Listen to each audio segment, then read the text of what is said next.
Bismillah, walhamdulillah, wassalatu wassalamu ala rasulillah wa ala alihi wa sahbihi wa man walah wa ba'd. The Prophet, peace be upon him, has said, "Whoever treads a path in search of knowledge, Allah eases the path of Jannah for them." We welcome you all to the 4th episode of SaalikCast, where we ask Allah to make us all from those who tread the path of knowledge, and thus the path of Jannah is made easy for us. To proceed, in this episode, we will be talking with Brother Chris Venus, who is the head of the new Muslim circle here in Calgary, and asking him about his personal journey his personal journey coming to Islam and helping new Muslims remain steadfast.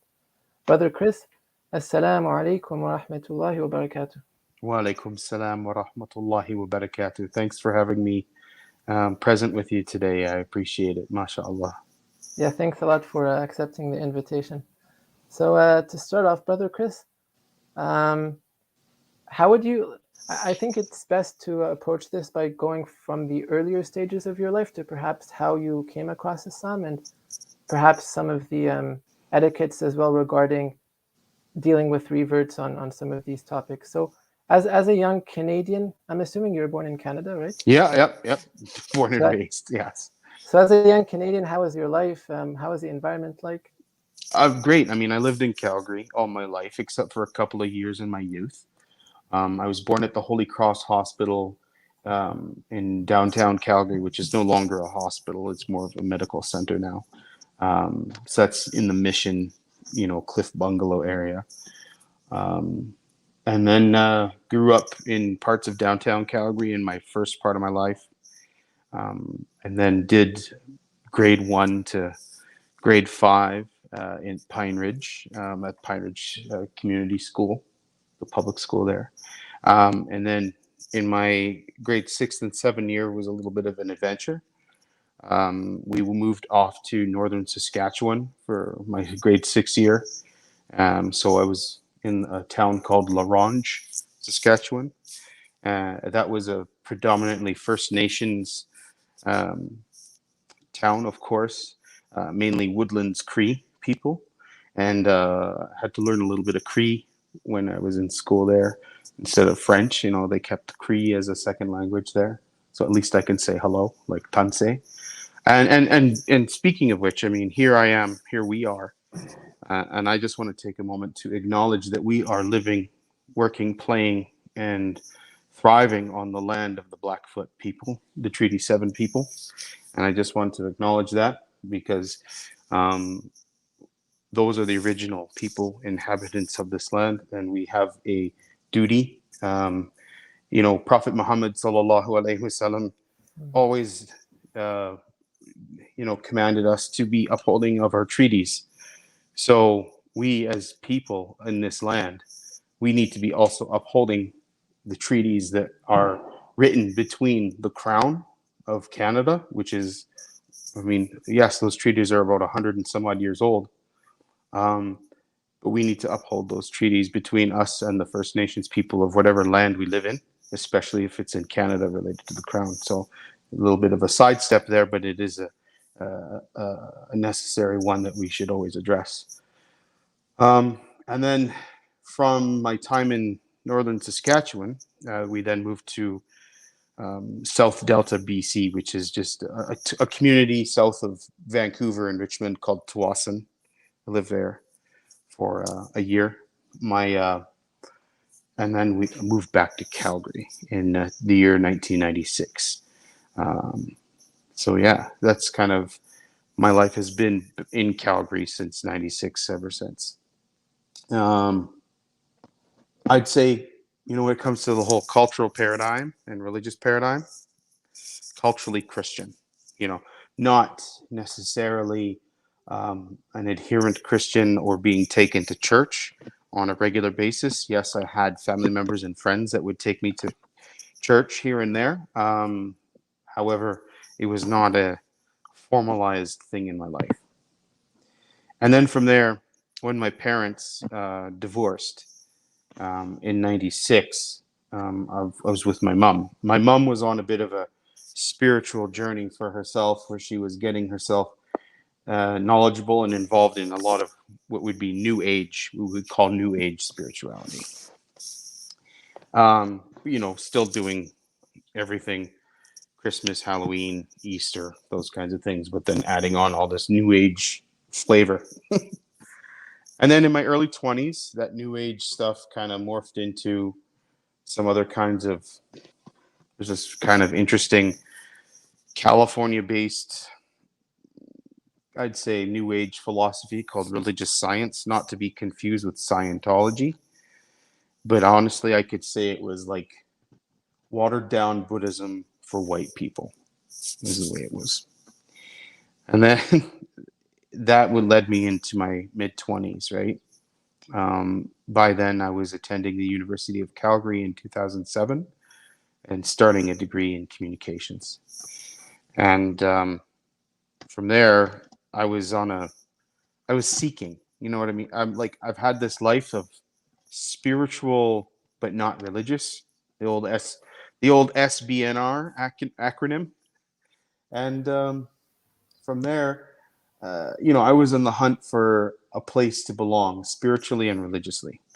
And I thought that was possibly going to be Vajrayana Buddhism, which is a type of Buddhism, the Buddhism that the Dalai Lama from Tibet practices. But as I was studying more and more about it, I realized it was still kind of a religion that was stuck in forms of animism, which is like a pagan form of religion that has aspects related to animals. So it was like a morphed Buddhism, right? And something that just didn't vibe well with me because, again, it was also it seemed kind of ethnically exclusive. And then from there, while I was at university, in that kind of thought process and modality, I was like, like I want to be a part of the Free Tibet, sovereignty movement. Is there a club on the University of Calgary campus? Well, there wasn't. But instead, there was actually a club called PCSS, Palestinian Canadian Student Society. So I, even in my youth, had seen especially the second Intifada happen over the news, right? And I'd always kind of had a heart for the Palestinian cause and always thought, man, this is a messed up power dynamic. And seeing how the Palestinians were mistreated for years and years and years. And so anyway, then since there was no alternative, I'm like, well, I'm going to get involved in some activism. I got involved with PCSS. And so happened to be that one of the members of PCSS was also a classmate of mine in my coursework. And so through meeting these folks who were mainly Muslim, I met more Muslims while at university. And oddly enough, Islam never really had any kind of, it never orbited my mind. Actually, when I was growing up, didn't know about it, didn't care.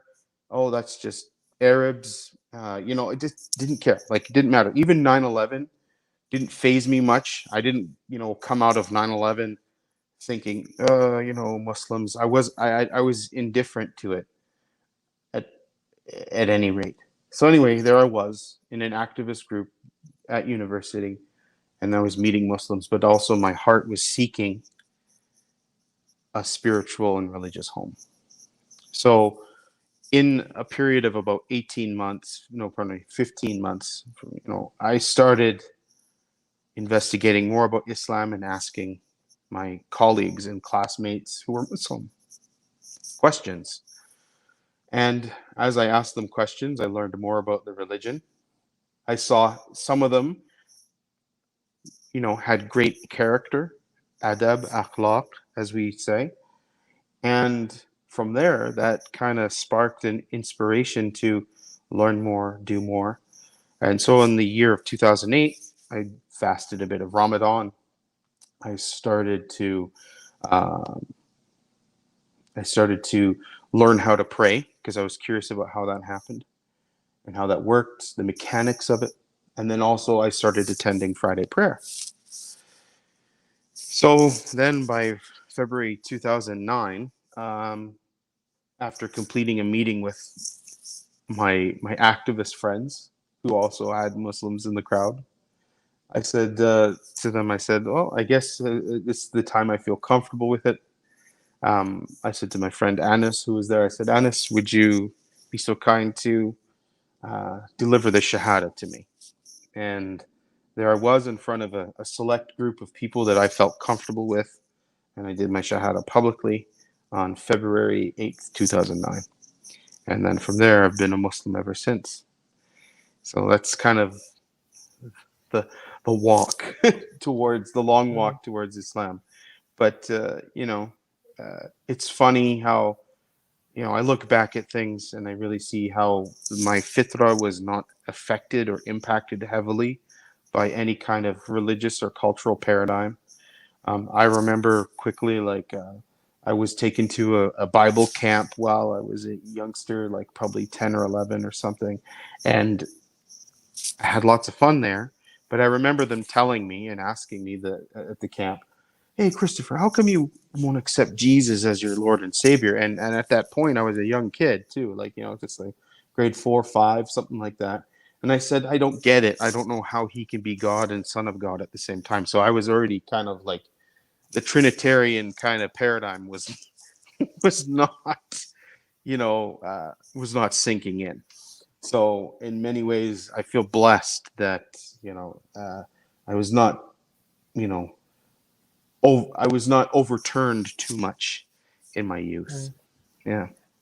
And would you say there was any like individual or individuals who sort of told you to accept Islam or sort of answered your questions, or was it more your own discovery?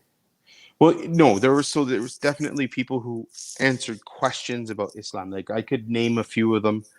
I remember, currently, one of them is a current candidate for council in the Calgary city election. One of them, we used to chat, every so often. Other friends have moved and gone on where they, one friend, he showed me how to do wudu. Other friends, helped me with recitation of the prayer, just the basics of Al-Fatiha. But then also I just, and on a basic level, going to Friday prayers. I also took religious studies 201 at U of C, which helped out kind of like learn Islam from a point of view of non-belief, not from a theological background, but it still fulfilled, some requisite basic knowledge. And then, I had started at that point also taking some Arabic too. And so some of those Arabic teachers were Muslims as well. So just asking questions. So it was learning by observation, good character of good people, and also learning and seeing how other people who are Muslim but didn't have such good character and how that was antithetical to Islam. And then, just basic topics and understanding the faith, and then, getting set up with the opportunity to go to Al Maghrib courses here and there. Yeah, that was like the very first year, I would say. Right.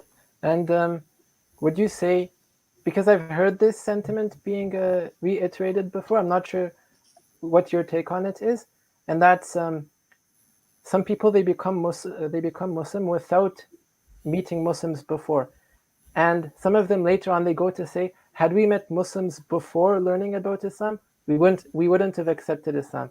That's Do you right. think that sentiment's true? That's true, because what people are seeing is the beauty of Islam, right? Because practically people are gonna people.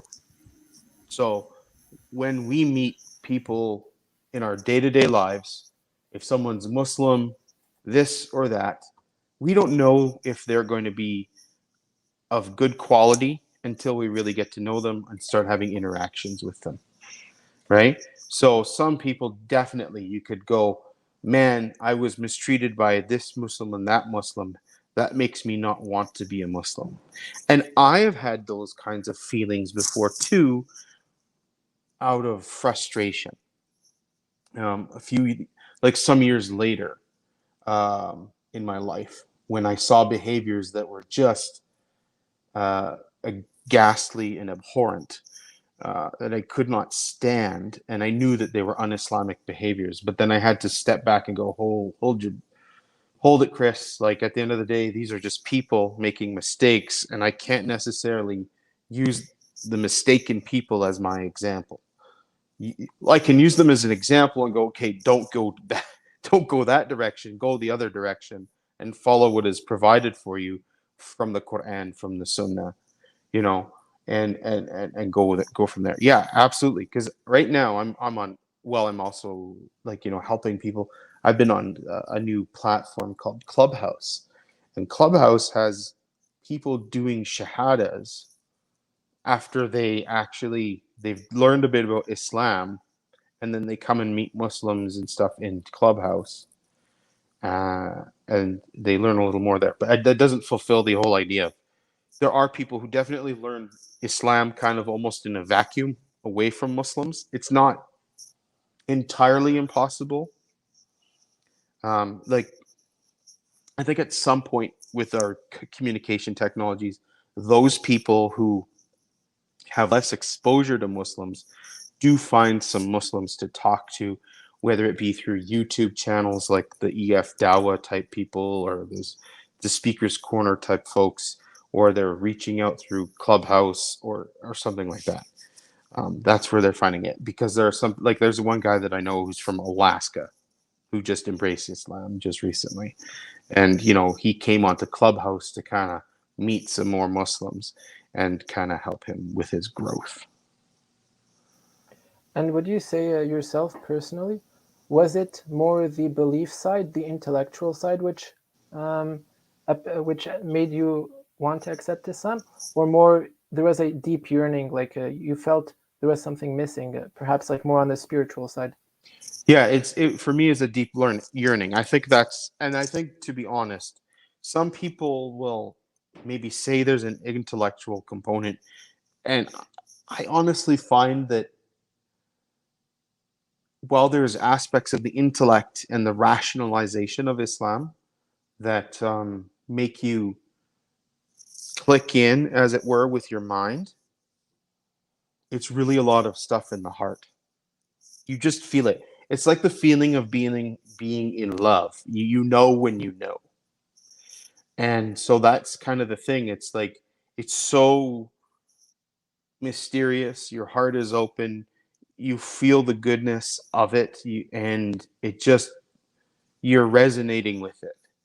And again, that depends on what you have built up in your life, because there are people who have lives that are heavily influenced. There are Muslim converts that come to Islam from a life of heavy Christianity, and they have a different type of unpacking and learning and relearning to do, as opposed to somebody who comes to Islam from an atheist background, as opposed to somebody who comes to Islam from an SBNR background like I did. We all have different packages and paths into Islam. Some people come to Islam because of romance and love, because they're in love with a Muslim. Other people come to Islam because they heard some lyrics in a song.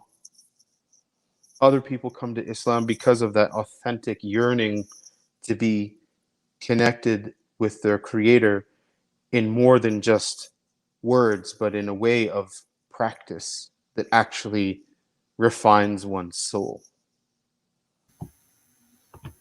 Would you say that there was one thing or one point which made you finally say that Islam is true, or would you say it's more of a gradual climbing of a mountain kind of It thing? was gradual, and that's the beauty of Islam, because in and of itself, it's a religion that supports the idea of gradualism. Because when you look at the seerah and how Islam was delivered to the Sahaba, there were things like, heavy drinking was normative at the time, and then eventually the ayah to say do not approach the prayer while intoxicated came, right? So I mean, drinking was still permissible, but hey, when you do your salah, you can't be in this state of mind. And then when they finally migrated to Medina, finally the seal on the envelope, so to speak, saying, okay, this is it, we're done with alcohol. And that allowed people to graduate themselves out of a behavior. And I think, honestly, the most holistic embraces of Islam are ones where people do take that gradualism approach. Yes, there may be something that is totally rational about the religion that just lines up with the person's intellect very well. However, taking it step by step and giving time for learning, allows a fruitful development of a love for the religion and a love for Allah subhanahu wa ta'ala, and then eventually adding in love for the Prophet Muhammad sallallahu alaihi wasallam. I've heard, I'm sure you've also heard, that it's better to take the Shahada as soon as possible. Yes, I know that there are people kind of do that, and I respect the push for that, but I'm not in favor of that, because when somebody is truly not prepared for the Shahada, they generally don't have the adequate supports also built up around them to help them maintain their Iman going forward. When people do a rushed Shahada, often I see them bouncing out of Islam much quicker. Whereas somebody who actually says, no, let me just pump the brakes. Yes. And I get it, and I tell these people who are taking it a little slow, I'm like, yes, don't take it slow, but don't take it too slow. Because when you're too slow, that's the aspect of shaitan working on your nafs, wanting to produce doubt so that you don't take that final step. And I was one of those people.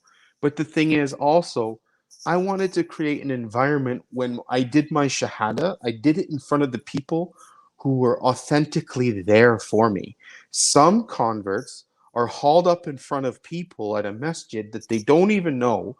They do their Shahada, and then they get all the hugs and love, and then the phone numbers fly in, but there's still no contact a week later.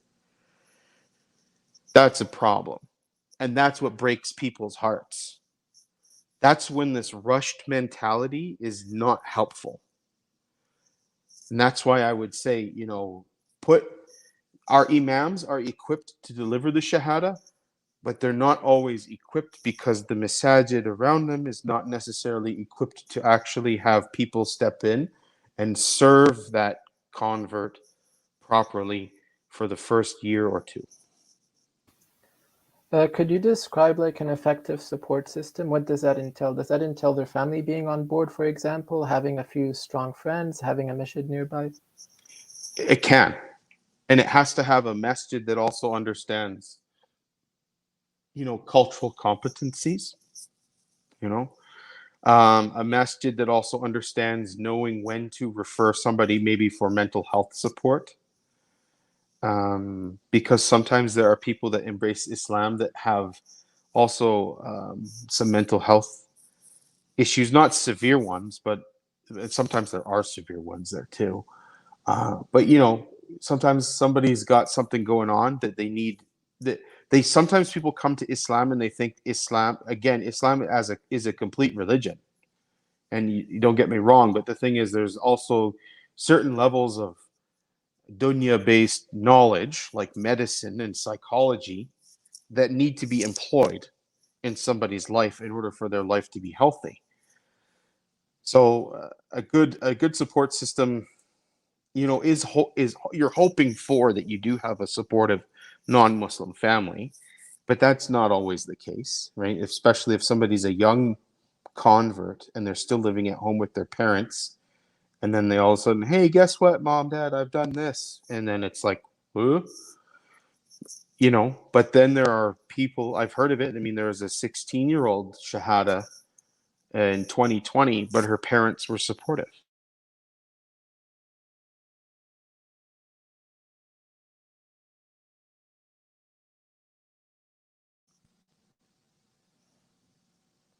Hi there, guys.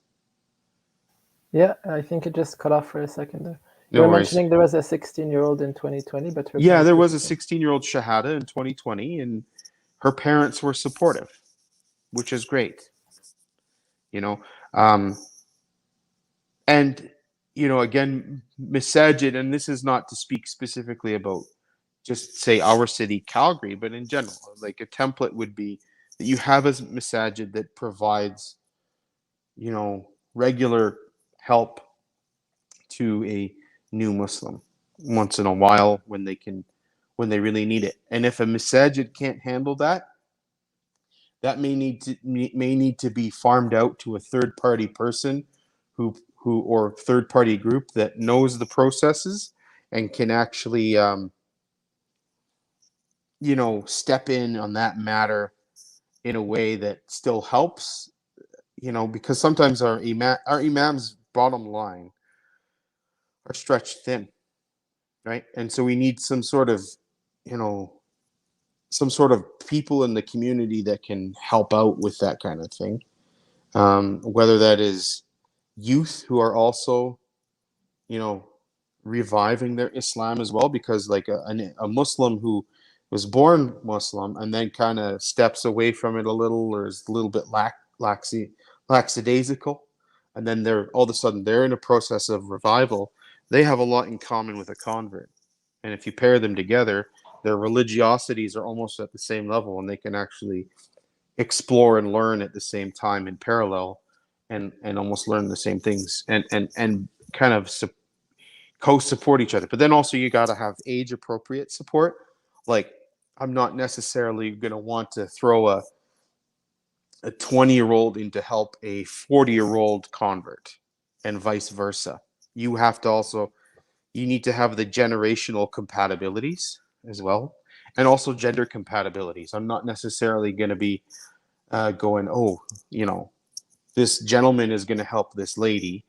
There are times when sometimes there are, the necessity is there, but the thing is you try to find also, like, this is a good sister to help that sister, and that's a good brother to help that brother. So I think this would be a good point to ask, a good point in time to ask. So what exactly does the New Muslim Circle do? And when was it founded? What sorts of supports do you offer?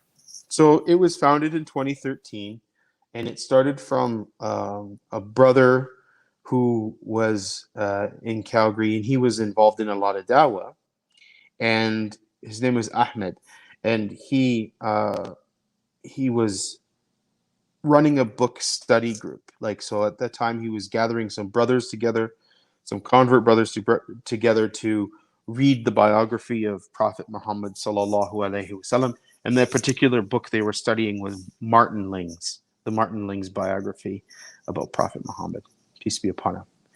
And then so that brother, he then approached me to see if I could help, and we all went over to a friend's home for a meal, and we sitting down with, and it's like, do you guys want to formalize something? Do you guys want to set up an actual group that is called something that we can call people to help them out? And it kind of started from there in the fall of 2013. And then also we then added on a sister who was active in the community at the time, but she has since moved away from Calgary for quite a while.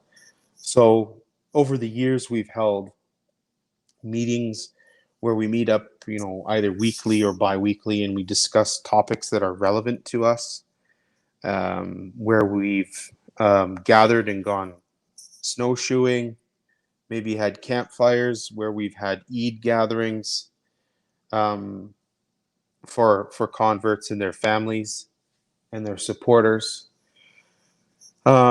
We hand out book bags when somebody has a Shahadah.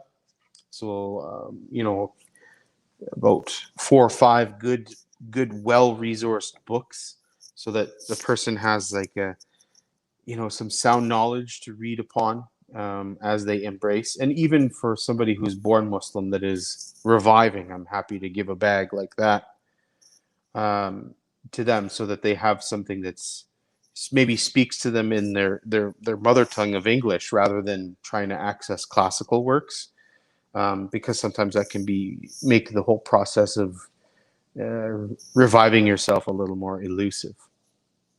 I hand out Shahadah certificates if somebody wants them.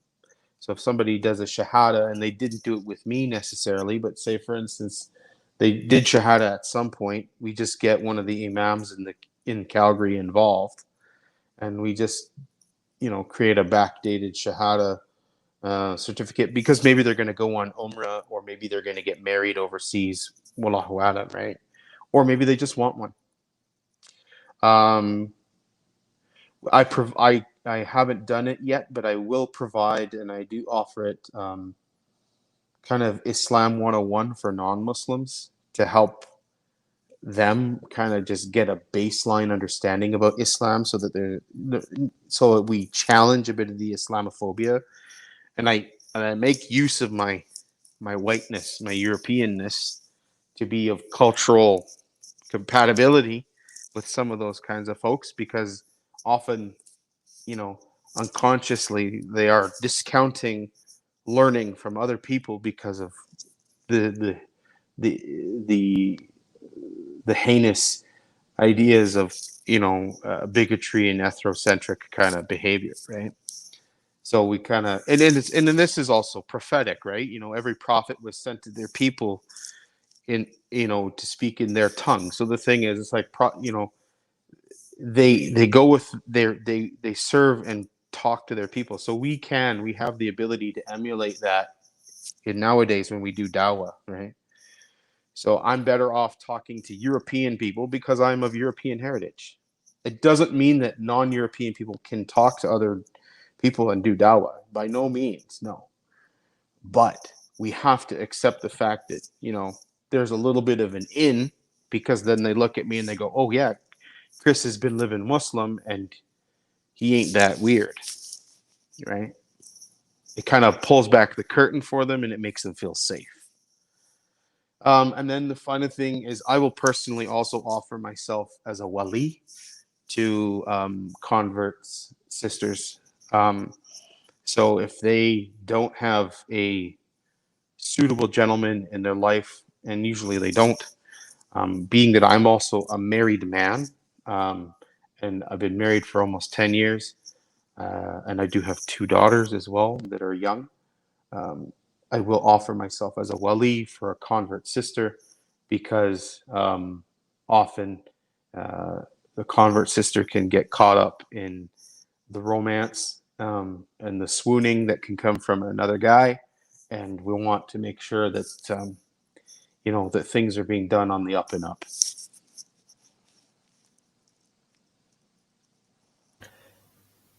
You mentioned a bit about the language barrier between the people in this country and the Quran and Sunnah as they originally are. So what is the best way to overcome that? I would say, just like, for instance, like you guys are great examples of people who I would say are perfectly capable of doing dawah to everybody in Canadian society as well. Having the language so that you can correctly articulate and talk to people, and just talk to them, and not just talk to them, but have great listening skills. Sometimes people,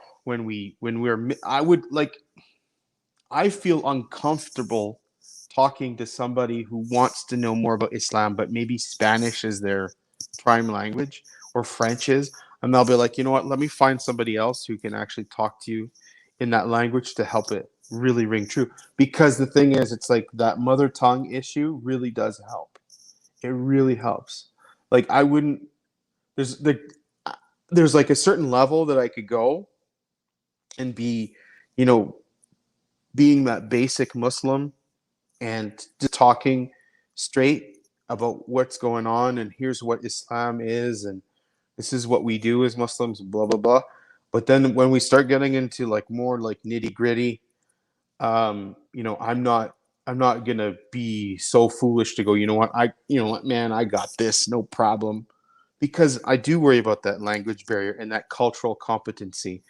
I don't know, you know, I don't know, Latin American Muslims or people who are interested as well. So I'm going to maybe put them on to somebody who is from a Muslim that has Latin American heritage, or somebody that is French. I'm better off with like Anglo-Saxon English speaking people, you know.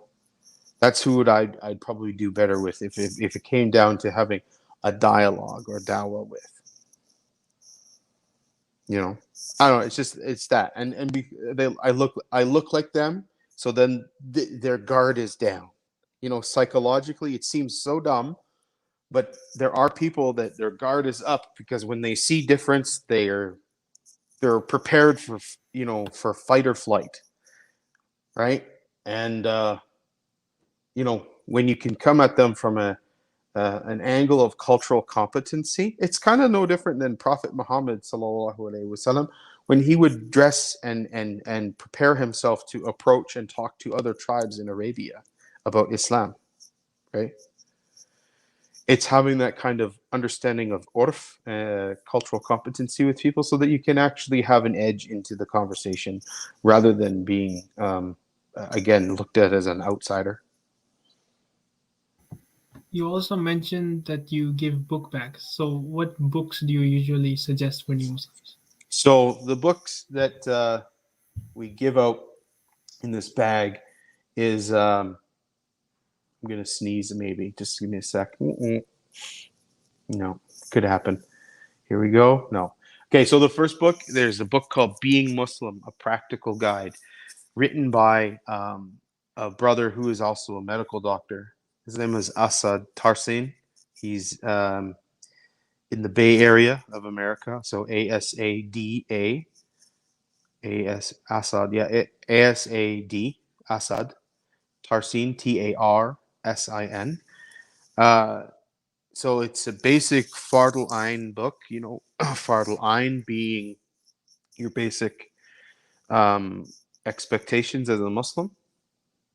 It also delves into the Hadith Jibreel when Jibreel alayhi salam visited Prophet Muhammad and the gathering of the Sahaba, and they discussed exactly what Islam is, Islam, Iman, and then also touching on the concept of Ihsan, and those being dimensions of Islam. The book also touches into some ideas and concepts about spiritual diseases of the heart, which I often find is missing from a lot of converts' knowledge building because they're just busy, again, jumping into the whole processes of prayer and what have you, but then they haven't looked into some of the spiritual diseases they may still be carrying within themselves even after they do a Shahadah. So again, the book is called Being Muslim, A Practical Guide, written by Asad Tarsin. His brother, his first name escapes me now, was a chaplain at the U of T, but his brother is now working at a Muslim community called Maqasid in Pennsylvania, and working alongside with Sheikh Yahya Rodis. And Sheikh Yahya, or John, and his real name is John. He's a convert originally from California, and he went off and studied. Just to show some kind of connections to that. Then also, I'm really always happy to give a copy of the Sahih International English translation Quran, or the Clear Quran, translated by Dr. Mustafa Khattab, or the Oxford University Press translation done by M.A.S. Abdul Halim. Those ones being the most modern English and the best accurate translations in English, I would say. Then I also give a little slim book called The Life of Pocket Guide, or The Life of Prophet Muhammad sallallahu alaihi wasallam. So it's a really slim, brief seerah, just kind of gives the Coles notes so that it gives people a primer. Because of course there's like Riyad al-Salihin and the Martin Ling's book, and all these other kinds of books that people can jump into, but more advanced stages. And then also I give a book, Hisn al-Muslim, the Fortress of the Muslim, with all the basic kind of daily functional dua that is needed for a Muslim's life. And then we'll put in there a prayer mat too and stuff like that. And so, Brother Chris, are there any steps you would recommend for new Muslims to take? For example, would you recommend they go to Umrah, to go to a Muslim country, perhaps experience the adhan, a Muslim environment, and any things that will help them have a That certain happens for people when they do. I think jumping over to a Muslim country is interesting, but it's not necessarily needed. Sadly, I've heard of people in other Muslim communities in Canada where there was one guy who still had a problem with drinking, and the community raised enough money for him. Like, he did his Shahadah, but they really didn't realize he still had a drinking problem. And then they even got him a whole Hajj package, and they sent him on Hajj, right? MashaAllah. But then even after Hajj, things deteriorated for his iman and his alcoholism, and he's no longer a Muslim.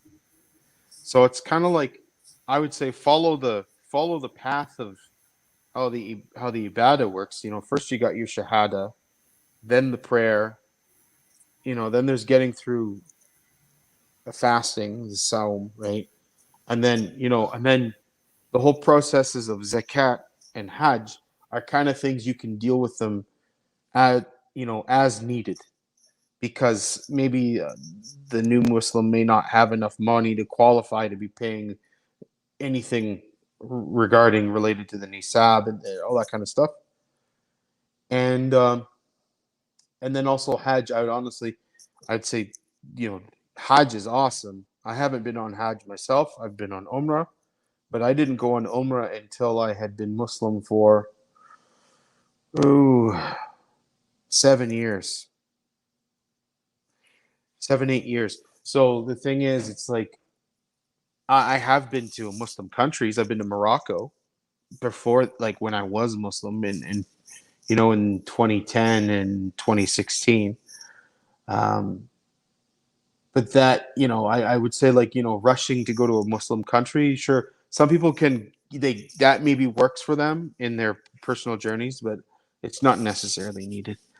What's needed is just, again, trying to find out people who really have truly core competencies in dealing with, a person's basics and knowledge, and then also being able to know that the people that you are working with in embracing Islam. So if somebody's my advice to a new Muslim is to take it easy, take it slow, because if you rush, without any consultation, you're going to end up in a problem. And one of the problems that also arises is that there's a lot of women that embrace Islam, and there's a lot of women that when they embrace Islam, they're also embracing a marriage to a Muslim person right away.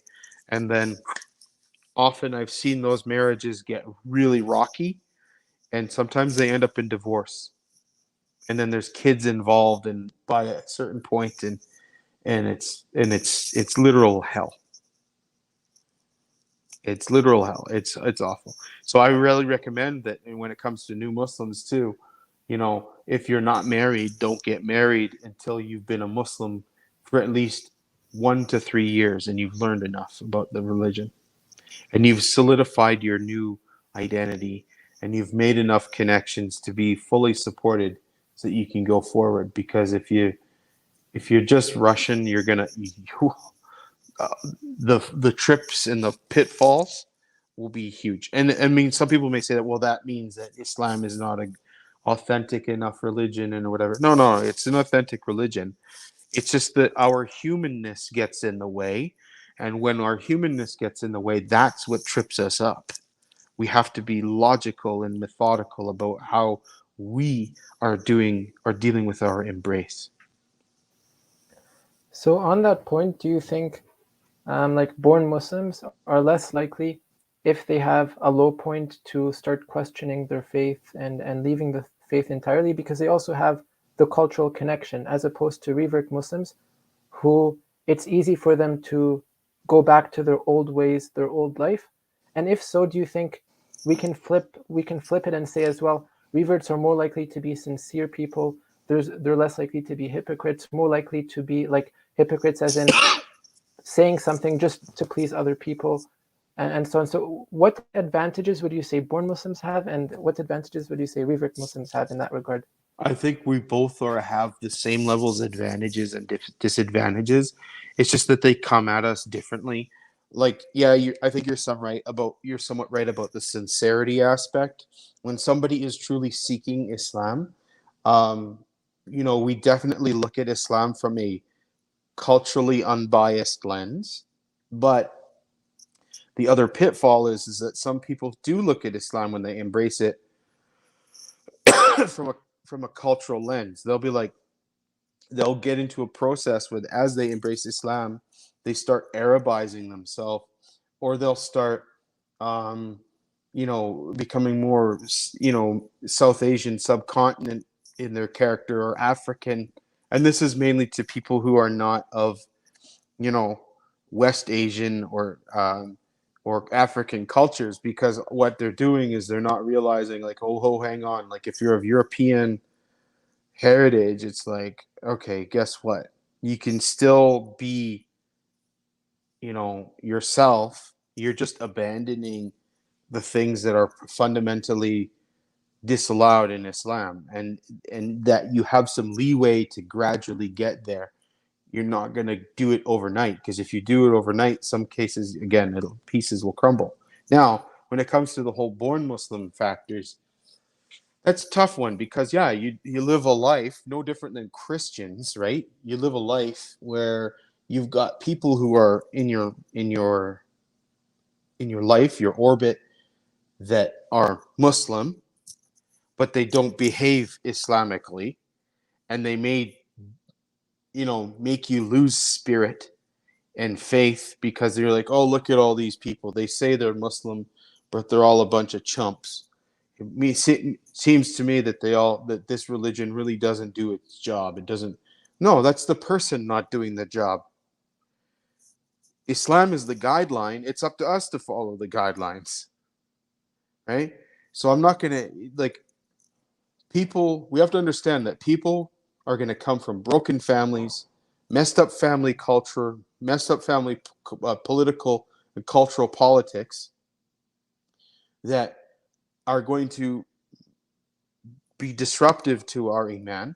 That's going to make an easy avenue for shaitan to work on our nafs, so that our desires, our negative desires, and our whims and lusts are opened up, so that we can actually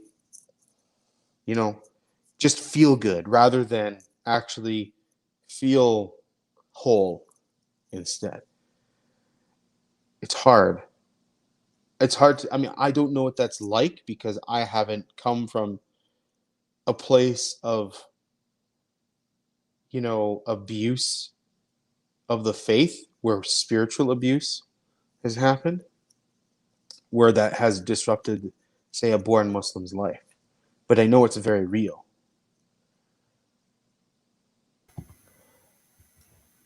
And would you say there's a reason why a lot of the Daees, like perhaps in Britain or elsewhere, tend to be reverts as opposed to born Muslims? Do you think they appreciate the faith more? Well, Or do they you think? do. They do. I think also in, say, like UK, you've got a history of Islam for the last 200 years, right? And some of the first converts, of course, came about in the Victorian era. Muhammad Marmaduke Pickthall, um, Lady Cobbold, I think. She's one of the first British Islanders to ever go on Hajj. That as a native British Islander. Um, so there's a lineage there. There's a tradition there, but I think there's also, you have beautiful scholarly, folks that are in the UK, like, you know,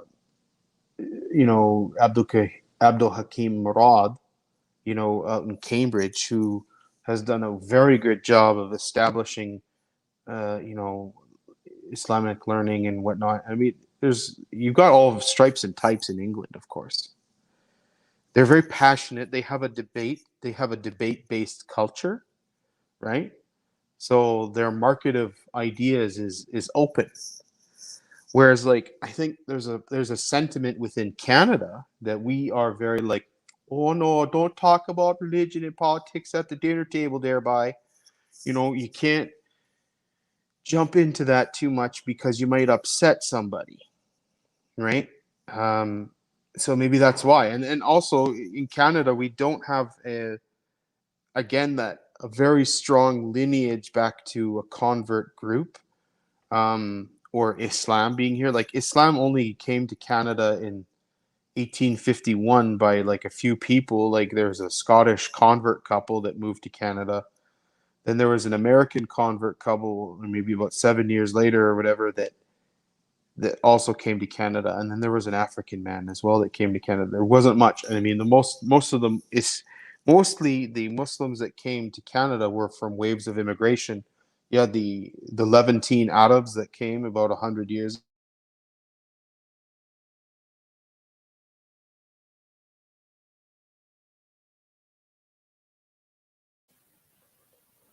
So it looks like Brother Chris has disconnected. There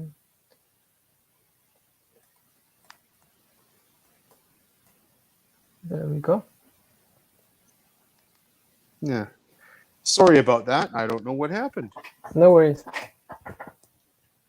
And then in the Americas, you have a little bit different. You had Islam come to America through the slave situation, the chattel slavery, because a good 10 to 30% of the Muslims or the slaves that were brought to America were Muslim from West Africa.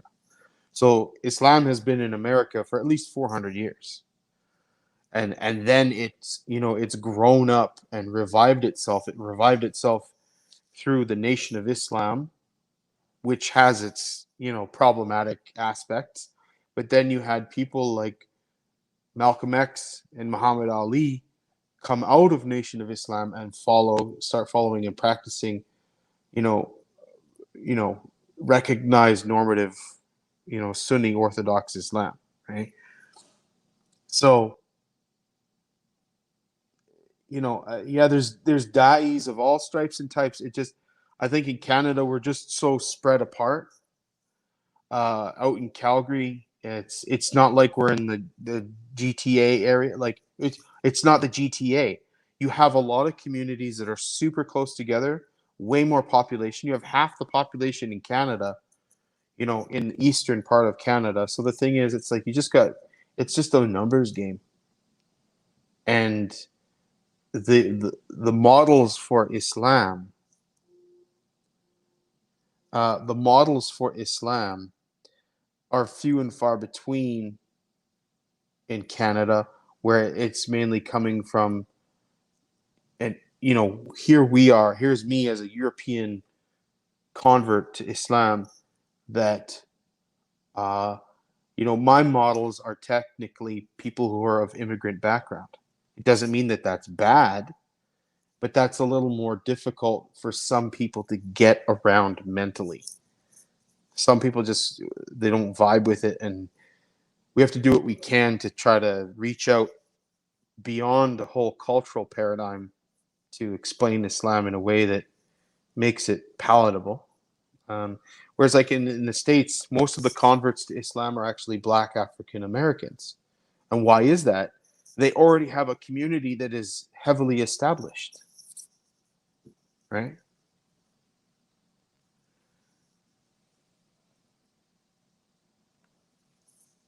Zaid, we can't hear you, Zaid.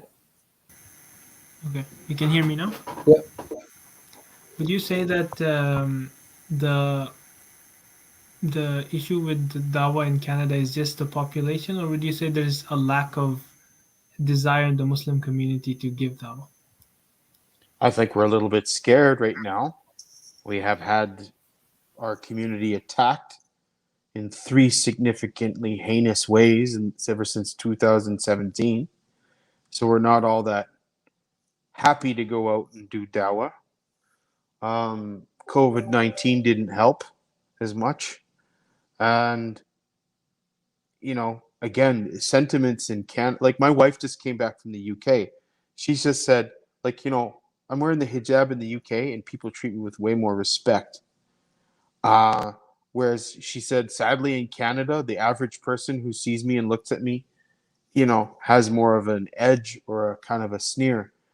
And so the thing is, it's like, when we as Muslims look visibly Muslim, it is harder for us to explain things to the average Canadian, white European heritage Canadian,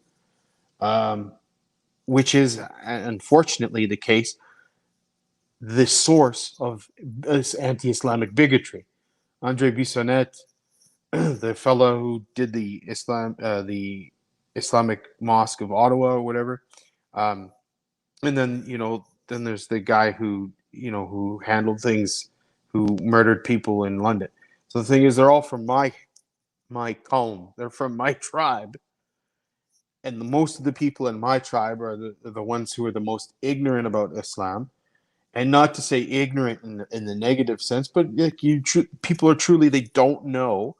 And I think there's an angle within our dawah that needs to change, is that a lot of Daees, I feel they come out wanting people to embrace Islam. They need to get over that. It's not up to you if they embrace Islam. I would say it's better for us to be more concerned with just sharing the message and educating people and leaving it up to Allah subhanahu wa ta'ala. Right? Because when we don't apply the pressure, it's like, when this makes so much sense and your life would be better.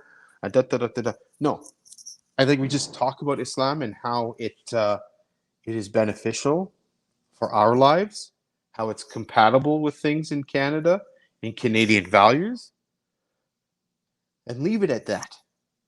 And say, hey, you probably didn't know this. You probably didn't know that. And just leave it casual, cool, and calm.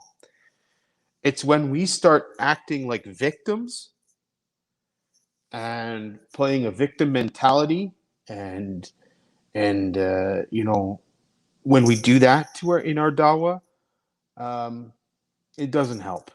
It doesn't help. What would you say?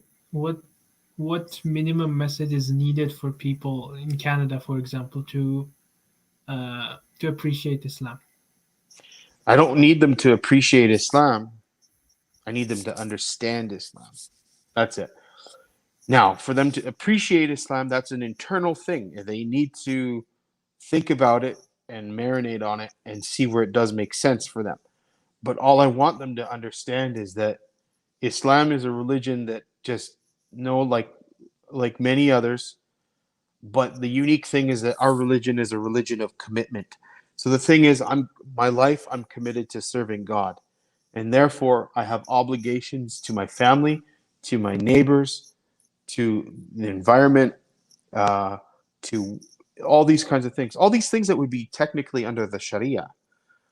And I would also want those people to understand that, like, they keep worrying about words and things like Sharia when they need to understand that, like, okay, the hudud laws for punishment in Sharia are fractional. If they're probably like less than 0.1% of what Sharia is.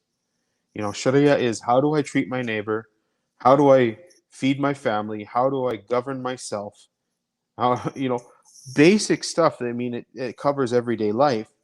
But, the whole idea of people, again, worrying about oppression of women, we just need to explain to them, like, look, women had inheritance rights before European women did. Look at that.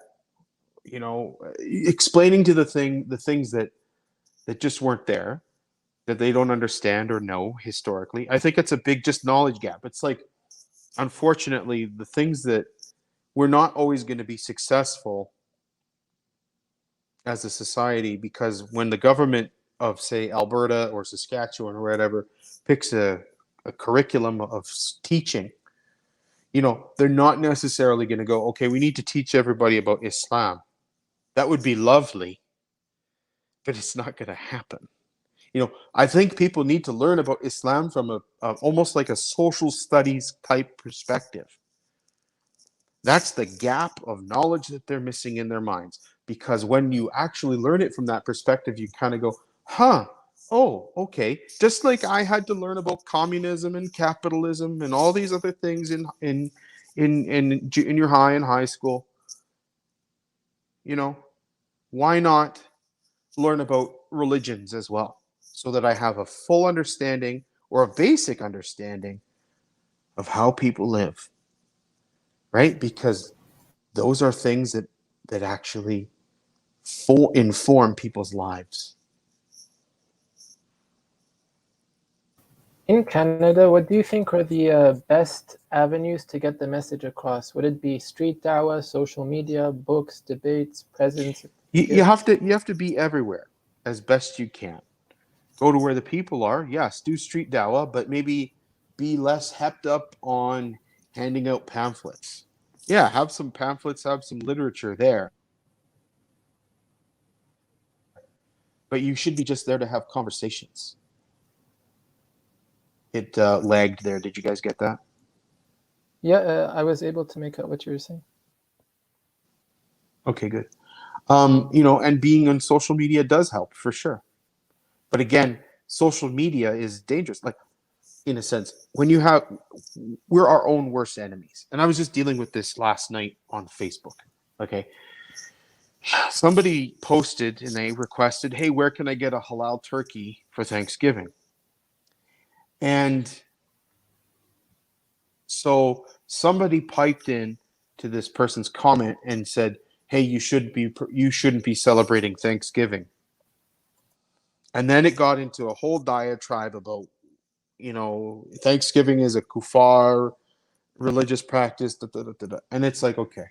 So I advised the brother who made the comment, I advised him privately. I said, hey, when the sister asked this question, you should have maybe just left it and said on her comment, I've privately advised the sister. The brother, when I privately advised him, he said, well, no, it's haram for me to talk to her privately. Then why are you even talking to her in general on Facebook? Why are you? Well, it's the whole, for in joining good and forbidding evil thing kind of thing. And it's like, this guy is never going to get it. Here he is, this brother, this loving brother.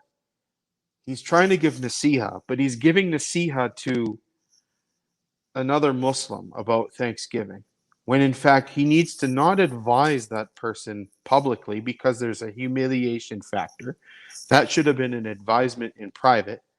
And the other thing is, it's like, does he also really understand that, in some ways, celebration of Thanksgiving is not as problematic as he might think? I get it. There are going to be people within our community that are going to go, whoa, that is a kuffar holiday. But there are other ulama in our lives here in North America that will say, listen, this is actually has nothing to do with any religious practices. People just gather around a table and have a meal. There's no kind of what these people are doing on social media by being so hard with the deen. They're making it seem freaking impossible for when they're advising another Muslim, another co-religionist, a non-Muslim may see that and go like, geez, forget about Islam. I ain't gonna do this. It's too hard, right? And then the brother can come back at me and say, well, you are watering down the religion. No. I'm not trying to water it down. My advice would be, okay, if you come from a life or a family where Thanksgiving is not a normative tradition,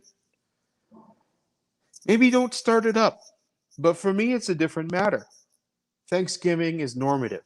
It has no religious connotation for me, But the thing is, you know what? My mom likes Thanksgiving, and a part of that is having some filial piety, and also that salat al-rahim, that connection with my non-Muslim family, to keep, like, I'm obliged. Islam obliges me to still be good with my non-Muslim family. So the thing is like the moment you start bringing up halal, haram, and you don't talk about nuances, it shows the average person that this religion is not a religion of ease, when in fact it is. That's the kicker. That's the kicker. I'm not going to recommend to you guys that you guys go out and buy a halal turkey and start up having Thanksgiving. No. But when people talk like that on social media without any broad knowledge, what's going to happen is that they're going to really disrupt the dawah in this part of the world. They're really going to disrupt the dawah. And they will really make it hard for people like me to actually be effective, and make it hard for people like you guys who just want to go out, maybe do dawah and share with people. But then, you don't need to get that specific. That's a question and something that people need to deal with a sheikh involved. That's the problem. I think we shoot ourselves in the foot by being too zealous and flippant with our language, and when we're online, and we're too quick to advise into here's the problem. We have two kinds of people who love to advise. There's the people who are irrationally conservative, and then there are the people who are predatorily liberal. Our religion is a religion of the middle path. Aim for the middle path. And that's another further problem in our dawah, is that, again, when we have, and I get it, people who have immigrated to Canada from Muslim countries, those Muslim countries were colonized by the British, by the French, and what have you. And often those people come with the mentality, oh, the West's ideology is totally antithetical to Islam. Hold the phone. No. Islam and the West and Western mentalities actually are quite compatible. Yes, there are some modern things that we could do without, for sure. But when they say that Islam versus the West and keep it at this kind of East versus West dialectic, again, what they're communicating to people like me and people from my tribe is that Islam is too hard, you shouldn't even bother, and we hate your guts because you're the white man.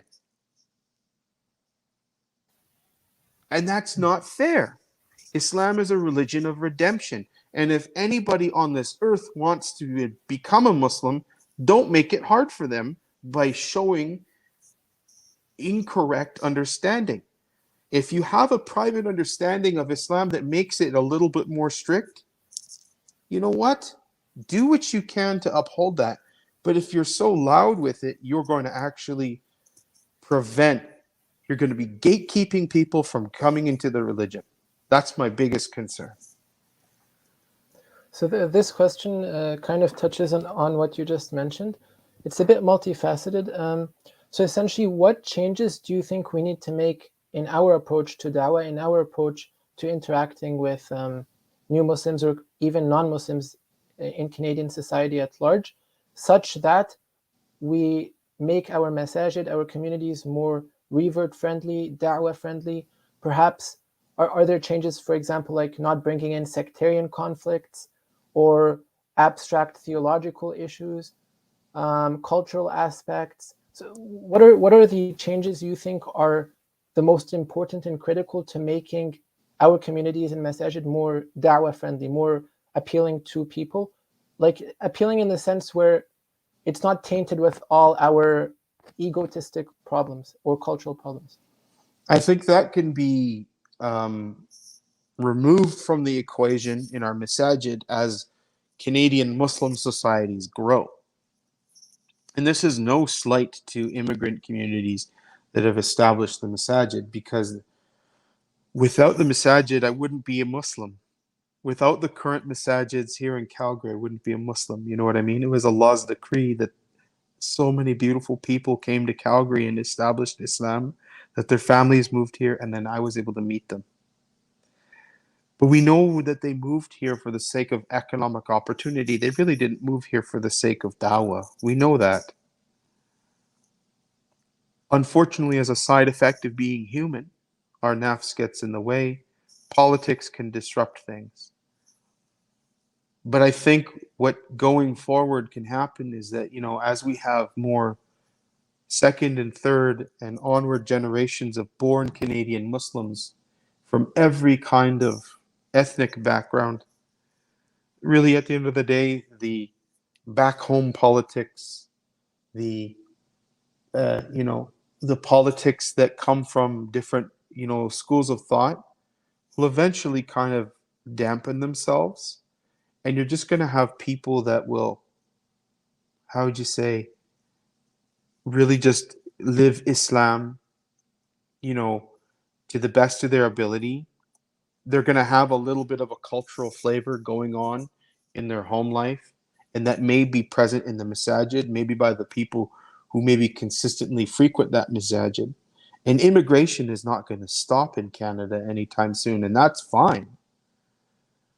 But youth, I'd say yourselves and anybody who's in their 20s and 30s, they're gradually now the ones who are managing and maintaining our masajid. And I'm very positive and hopeful. I see a lot of beautiful things happening in our communities. I see it happening in Calgary. I think there's a lot of beautiful development happening. And that template really just comes with age. Communities do better as they just straight up mature. That's all it is. When communities are new and fighting for their spot in the mosaic of the country that they're in, that's when things kind of, there's going to be a bumpy ride. But, I look at it and I go, like, you guys are my brethren. And there's people running the mosques here in Calgary now that, are professional, ethical, wonderful people that are first and second generation Canadians. And they may be Lebanese, they may be Pakistani, they may be Indian, they may be African, but they're Canadian as well. They're just as Canadian as I am. And they're upholding Islam and ethics and all those kinds of beautiful values right now. It's just, we sometimes, when we see the negative, we like to focus on the negative. I think as long as we're aware of it and we can and we can also have frank discussions. And again, if you see somebody acting out of place, what's the biggest thing that we can do is that we give the nasiha in private to that person. We don't do it over social media, and we don't backbite them over social media. We don't, confront them violently or abusively in any manner in person. And we just say, hey, I noticed this about what was going on. I have a concern, and just be frank with the person, but also, do what you can. Maybe bring things to lighten the atmosphere or lighten the mood if there's truly something egregious happening. But I mean, I'm thankful. I think people have their heads on straight, and they know how to deal with each other. I think for the most part, we're just. I think what's the problem with Canadian Dawah right now is, again, I think we're a little bit afraid of getting out there because of COVID has been in our way, and also we've had a lot of violence visited upon our community, and we need to get over that as best we can. And also, we can't necessarily, like, I love what the NCCM does, but also I will critique the NCCM in the fact that we can't just rely on pushing our politicians to write laws to save us from the big bad boogeyman. We need to actually go out and be active sharers of the deen and actually try to create bridges of communication with people. Like when we have an open house for our masajid, which are great, we're not getting the people who are the Islamophobes. We'll never get them, right? And this, I think it also parallels the dawah at the time of Prophet Muhammad sallallahu alaihi wasallam. He had family members that totally outright rejected Islam. And then he had family members that supported him, like Abu Talib, that didn't accept Islam, but it still was supportive. And then he had family members and people around him who embraced. We're going to have that around us until the end of time. We're going to have the Abu Lahabs and Abu Jahals.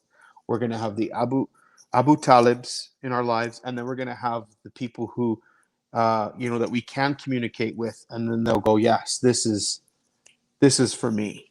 And I would like to be a part of that. And being a part of that is often, we know it's always due to Allah. But the thing is, our part in that is having the best character possible. The best Islamic character possible, and upholding that in every aspect of our lives. You touched on this before, but what do you think about the intellectual dawah scene? So how much role does intellectual argumentation play? It doesn't do it for me. I think that's like, I mean, I'm gonna spout off a percentage, but that's like maybe 5% of the population. Who cares? Right? People care about interactions. People care about how they're treated. People who are up in their minds about intellectualizing the dawah, sure, great. Have fun with that. I'm not in the mood to be debating with people. That's not my kind of life. I'm in the mood to have conversations and listen to people. That's what I'm for. And I think that's a majority of humans. Honestly, I think that's a majority of humans.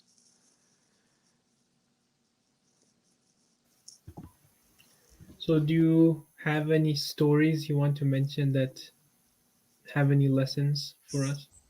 I would say, like, maybe not lessons, but I think so passing some information on is like, so you guys asked about my embrace of Islam. And that's cool. And the thing is, it works for me because I've been Muslim for now almost 12 years. Going on to 13 years, actually. Alhamdulillah. But I would say within our community, we need to stop fetishizing some stuff. So often, here's some things that happen. When somebody embraces Islam, we as Muslims in our community, we vicariously live through that moment when somebody embraces Islam, and we treat it as some sort of event and not as a process. We fetishize it and we go, oh, look at that. It's such an iman boost. Yes, that's a great iman boost for you. But it's like us, as if we like are craving a donut and we eat the donut to satisfy this sweet tooth that we have. And then after that, oh, that was great. And then we walk away. And we're not supportive. We're just there as a spectator. I would actually please, like, if you're encouraging somebody to embrace Islam, you better be along the ride. You better be ride or die with that person in their life. The other thing is, I really am not a fan of people doing their embrace of Islam when they're at a masjid and then everybody throws up their phone and they record it. That's shameful, because the thing is, people have a right to their privacy. Yes, they're doing a public Shahadah in the house of Allah or wherever they're doing it. But the thing is, we then take those Shahadahs and post it all over the internet to, again, consume as spectators. It's disgusting. We could be harming the person's bodily security. What if there's somebody in their life that doesn't want them to become a Muslim and they see that video on the internet? And then that causes them a huge problem. So I advise all Masajid and all people who are doing dawahs and giving Shahadah, if you're going to give Shahadah, designate only one person to be recording that Shahadah over a video or audio. And tell the others, if there is people witnessing it, witness it with your eyes, and that's it. And be happy with that. Be content with that. You don't need to record it and consume it again and again. It's gross. Did the Sahaba have recording devices for that? No, they didn't. They were satisfied when they saw the Shahadahs in front of them. Let's try to act like the Sahaba. I mean, I sound so passionate about it. It frustrates me. It just because I mean, again, people consume the Shahadahs of converts like candies in a dish. It's not. It's a personal thing for some people, and we have to treat it with that kind of dignity. So do you think perhaps what's lacking somewhat in the Dawah scene is lack of authenticity, sincerity? Yeah, Perhaps it's just a numbers game, Shahadah, record a video, and you don't care about what happens after. I would say that the people are sincere. Their niyyah is good, but they're really not looking at then their modality. They look at what they're doing with that type of stuff, and then going, what am I really up to here? There's a brother here. There's a brother here in Calgary who has had his Embrace of Islam story constantly republished by a particular Dawah YouTube channel on their website without his permission all the time. And it's just like, oh my God, are you serious? And so that's the thing. Again, converts, and anybody who becomes a Muslim or is planning to, and you're hearing this, please take control of how you do your Shahadah. You control who is there, who is delivering it, and who you are going to have recording it. Because the thing is, it is not fair to you that your story then becomes this, it becomes exploitive. That's what I'm saying. And it does become a numbers game. Some people just look for it and go like, oh, that's another notch in the belt. Awesome. Do you think perhaps, so shifting to after some reverts after their Shahadah, do you think there's a barrier to these reverts when met with common doubts and questions? There's a barrier to them asking imams or people in the Masajid or asking even other Muslims? Like they shy away from that because they don't want to be seen in a certain way or as if they're questioning the faith? They're shy about it, I think. I think sometimes they think they can get it, maybe if they've married into a family, that they think that they're going to get it all from there. And again, there are people who are just straight up, they want to be crypto Muslims. I get it. There are people that want to do that. However, that has its dangers because our religion is a religion of communalism. And I do my best to explain to new converts that, like, do what you can to learn on your own, but also start putting yourself in environments where you can learn and build yourself up in a community. I will help you with that. However, you have to also I think the convert has to really understand that they have to take control of their situation and not just lean on the Masajid. The Masajid is not going to save the day. They need to find people who are well versed and knowledgeable about embracing Islam, and not to toot my own horn, but there are people in North America and the UK that are even far more better trained than I am to be dealing with this. I'm just happen to be the guy here in Calgary dealing with it as a local response. So wherever you are in Canada, you have to, or in the US, the UK, or Australia, or other parts of the world, you got to find somebody who has been through it so that you can get some sound advice and consistent suhbah. You want to develop suhbah with good people so that you do have a consistent basis to be with, and don't be afraid to develop a community or collectivize a community of converts. If Black American Muslims can collectivize a community, if Arabs can collectivize a Muslim community, if Daees can collectivize a Muslim community, well, what's preventing East Asian people embracing Islam or European people from, when they embrace Islam? What's stopping us from collectivizing and creating a community for ourselves? Because when we're together, we'll feel safer and more comfortable. right? And it doesn't mean we exclude others. No. But it just means like, okay, we kind of know the standard operating system here. Right. Yeah, so now moving towards wrapping things up, what knowledge do you think new Muslims should seek? What should be their number one focus after becoming Muslim up to maybe a few years on their journey?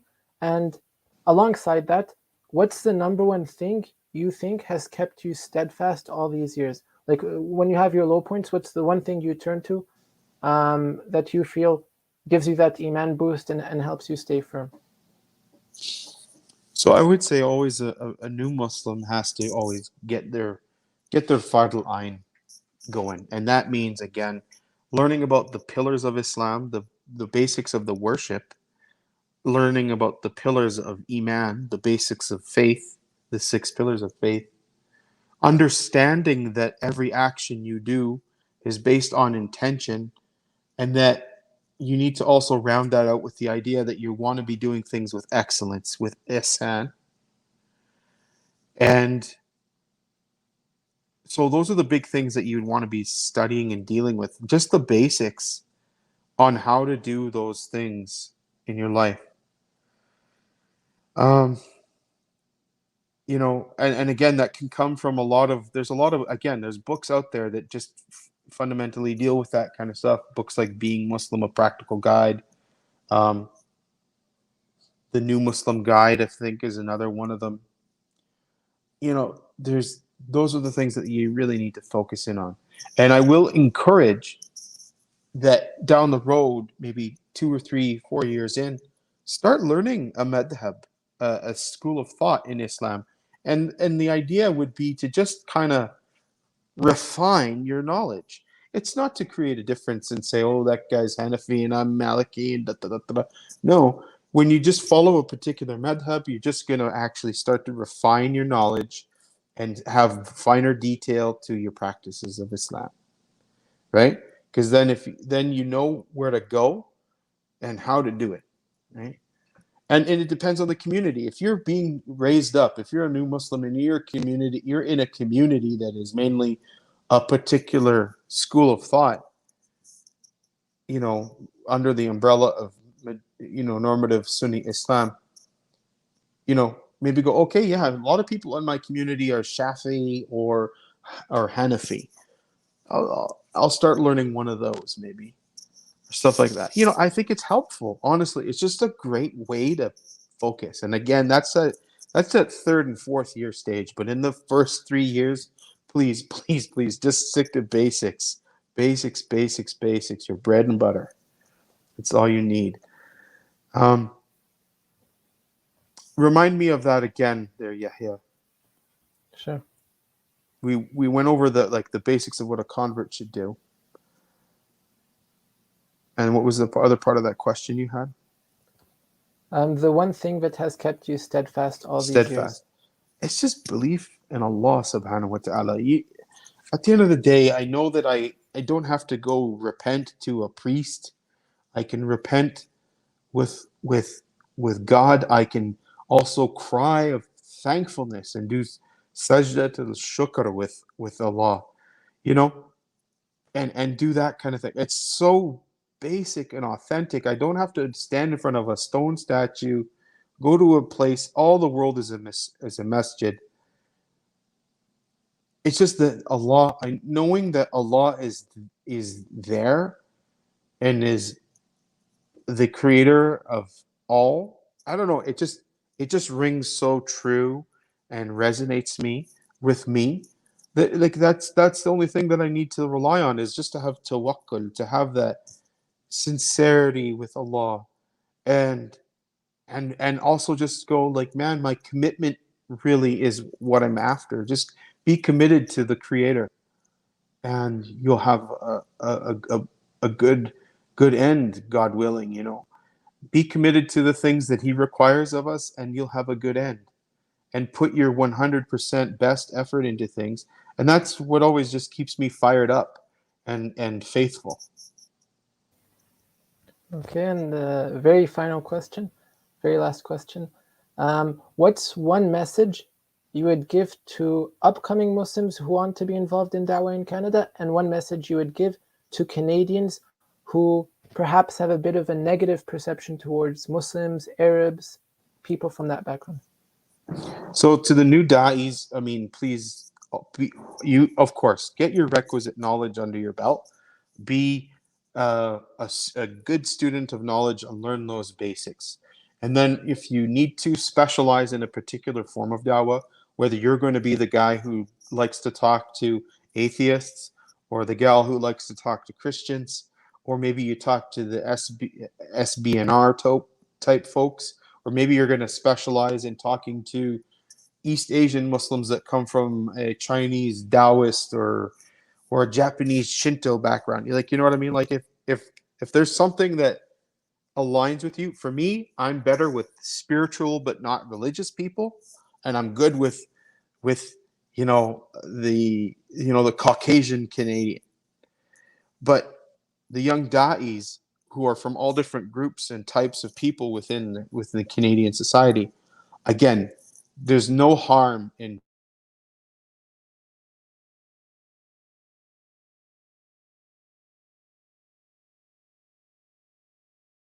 talking to any. I'll start again. There's no harm for any da'i to go out there and start talking to him. Just again, know your basics about Islam, and also have a good command of whatever language you need to communicate in. And maybe, you know what? Maybe as da'is, maybe also internal dawah is a big thing. We need to do dawah to our cousins and uncles and aunts, maybe who may be off kilter a little, and we need to also start with that as well. People within our own family groups that need that boost, and to be shown, hey, this is all good, Islam. And then for the non-Muslim Canadians, and especially to the European Canadians, I'm going to be frank in saying, like, look, you have a responsibility. Stop burying your heads in the sand about Islam. Stop taking everything you know about Islam from media. Please come and learn about Islam from Muslims. We are the ones who live it, practice it, and breathe it every day. And we are not expecting you to accept our religion. I don't need you to accept Islam. I don't care if you do.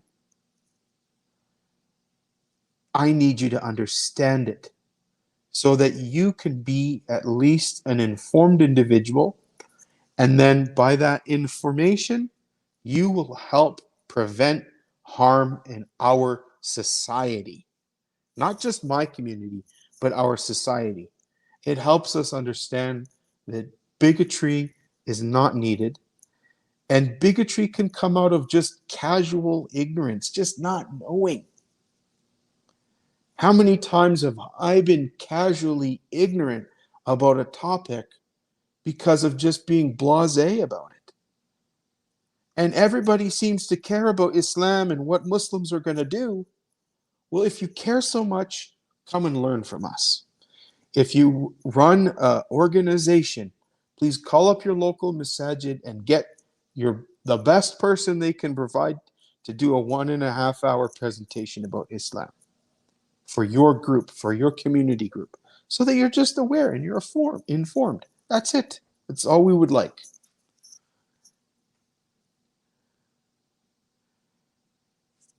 Oh, you're muted, my man. Brother Chris, thanks a lot for joining us on this episode. It was a real pleasure hosting you. And Thank you. We ask Allah to continue to bless your work and your efforts, and to keep us all firm on the deen. And we ask Allah to accept this from all of us. سبحانك اللهم وبحمدك نشهد أن لا إله إلا أنت نستغفرك ونتوب إليك. Until next time, Assalamu alaikum wa rahmatullahi wa barakatuh. Wa alaikum salam wa rahmatullahi wa barakatuh. Thanks, guys.